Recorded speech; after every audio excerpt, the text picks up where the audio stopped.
বন্ধুরা, তো আমি এখন যাব আনারস খেতে। তো চলো তোমাদেরকেও দেখাই। আমাদের এখানে তো প্রচুর আনারস হয়েছে, কিন্তু এখন শেষের দিকে সব কেটে ফেলছে। তবুও চলো দেখি কতটা আছে।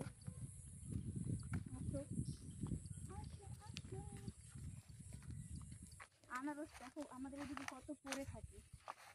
এই যে বাজারে কিনতে গেলে 80 টাকা 70 টাকা। কাশবনগুলোর কথা বলো। কেটে ফেলেছে।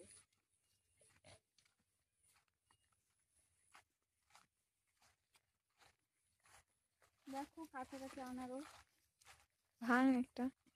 কাঁচাটা খাবি নাকি? কাঁচাটা ভাঙবো নাকি? পাকাগুলো ভাঙবো। কেটে ফেলেছে আনারস। আনারসগুলোকে দেখাই একটু। দেখাবো তো, সামনে যেটা পাবো সেটা। এইভাবে দেখো গাইস, এইভাবে আনারসগুলো মানে সুতো দিয়ে বেঁধে রাখতে হয়। কারণ কি, নালে ওই যে রোদ্র তাপে না আনারসগুলো পুরো পুড়ে যায়। পুড়ে গেলে ওগুলার আবার দাম হয় না, তার জন্য এইভাবে বেঁধে দিতে হয় সুতো দিয়ে, যাতে রোদ্রের তাপটা না লাগে আনারসের মধ্যে। আর এই বাগানে মানে মামাদের বাগানে সব আনারস কেটে ফেলেছে, কারণ পাকা আনারস পাচ্ছি না। চলো দেখতে থাকি। ওদিকে যাইস না, টিনা মিনা আছে। এগুলাও কাঁচা কাঁচা আনারস। একটা কাঁচাই তুললে না কিচ্ছু হবে না। এদিকে আয়, আমি দেখা দিচ্ছি। নষ্ট করবো নাকি? আর এইদিকে আয়, একটু একটু আয়, শুধু দেখাই। দেখো এই আনারস গাছগুলো ছোট আছে, 6 মাস পর আনারস হয়। তো এই গাছগুলো দেখো ছোট ছোট আছে। দেখা বাগানটা, দেখা এই সেটটা দেখো। এটা গোটাই আনারস ক্ষেত।